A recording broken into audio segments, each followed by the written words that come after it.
আসসালামু আলাইকুম friends, welcome back to my channel Nazima's kitchen. তো আজ আমি বানাবো হাফ লিটার দুধ দিয়ে দারুণ মজার মিষ্টি। খুব সহজ আর সিম্পলভাবে তৈরি করব। তো চলুন দেখে নিই। তো এখানে আমি হাফ লিটার মতো দুধ নিয়েছি, গ্যাস স্লো অন করে বসিয়ে দিয়েছি। তো এটা ফুটে ওঠা অবধি অপেক্ষা করব। তো এখানে দুধটা দেখুন খুব সুন্দরভাবে ফুটে গিয়েছে। তো হাই ফ্লেমে এটাকে আমি 5 মিনিট মতো জাল করে নেব। তো এটা জাল করতে করতে দেখবেন দুধটা অনেকটা ঘন হয়ে আসছে। তো এখানে আমি দিয়ে দিলাম 4টে লবঙ্গ। আপনারা চাইলে এলাচি দিতে পারেন, তবে লবঙ্গ দিলে এটার একটা সুন্দর একটি ফ্লেভার আসে। তো এখানে দুধটা দেখুন অনেকটা কমে গেছে। তো এখানে হাফ কাপ মতো চিনি দিলাম। তো মিষ্টিটা আপনারা বুঝে দিতে পারেন, খুব বেশি মিষ্টি খেতে চাইলে চিনির মাপটা আর একটু বেশি করে দেবেন। তো সাথে দিয়ে দিলাম 1 থেকে 2 চা চামচ মতো সুজি, ছোট চামচির। তো এটা দেওয়ার পরে খুব ভালোভাবে মিশিয়ে নেব। আর এখন গ্যাসের ফ্লেমটাকে মিডিয়ামে রাখতে হবে। তো এখানে আমি নিয়েছি 4 চামচ মতো গুঁড়ো দুধ। তো গ্যাসের ফ্লেমটাকে একদমই লোতে রেখে দুধটাকে অ্যাড করে দেব।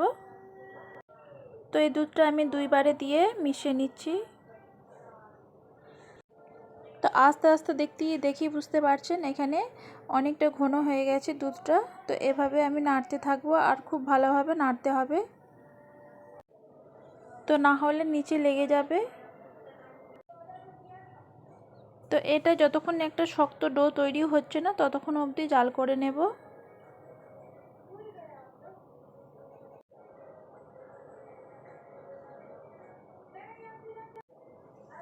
আর সাথে দিয়ে দিচ্ছি 1 চা চামচ মতো ঘি। তো ঘিটা মিশিয়ে নেওয়ার পরে এখানে অ্যাড করে দিচ্ছি পাতিলেবুর রস। তো এই রসটা দিলে মিষ্টিটা খেতে দেখবেন খুব ভালো লাগবে আর মুখের মধ্যে একটু দানা দানা ভাব হয়ে যাবে। আর পাতিলেবুর রসটা সবে লাস্টের দিকেই অ্যাড করবেন, যখন দুধটা পাতলা থাকবে তখন দেবেন না, না হলে কেটে যাবে। তো এখানে তৈরি হয়ে গেছে মিষ্টির ডোটা। তো এখানে একটি প্লেট নিয়েছি, তার মধ্যে দিয়ে দিচ্ছি 1 চা চামচ মতো ঘি। তো ঘিটা দিয়ে খুব ভালোভাবে মাখিয়ে নেব প্লেটটার গায়ের মধ্যে। আপনারা চাইলে এখানে বাটার পেপারও দিয়ে দিতে পারেন, বাটার পেপার দিলে আরও ভালো হয়। তো এখানে আমি মিষ্টির ডোটা দিয়ে দিচ্ছি। আপনারা আপনাদের যে কোনো পছন্দ মতো প্লেটের মধ্যে সেট করে নিতে পারেন। আর এটার মধ্যে আমি দিয়েছিলাম 1 চা চামচ মতো রোজ ওয়াটার আর সাথে দিয়েছিলাম কেওড়া জল দিয়ে একবার মিশিয়ে নিয়েছিলাম। তো রোজ ওয়াটার দিলে মিষ্টিটার একটি দারুণ ফ্লেভার আসে, একদমই দোকানের মতো। তো আপনারা এভাবে বাড়িতে তৈরি করতে পারেন, খুবই সহজ একটি রেসিপি। অল্প কিছু উপকরণ দিয়ে তৈরি করে নিতে পারবেন। তো এটা আমি 1 থেকে 1.5 ঘন্টা মতো রেস্টে রেখে দেব।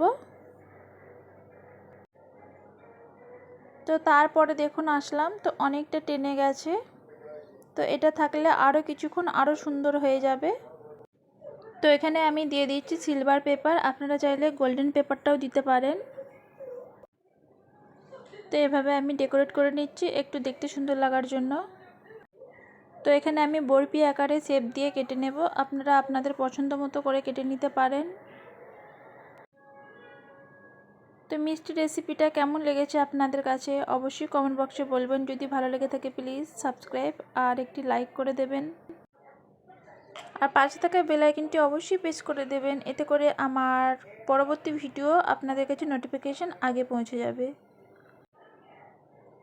তো দেখেই বুঝতে পারলেন কতটা কম সময়ের মধ্যে এতটা মজার মিষ্টি তৈরি হয়ে গেল। তো অনেকেই মিষ্টি খুব বেশি খেতে পছন্দ করে না, বাড়িতে আপনারা চাইলে এভাবে মিষ্টি তৈরি করতে পারেন। তো চিনির ভাগটা কম দিয়ে করলেও এটা কিন্তু খুব সুন্দর খেতে হয়। তো এখানে একটু দেখুন পরিবেশন করে দেখিয়ে দিলাম।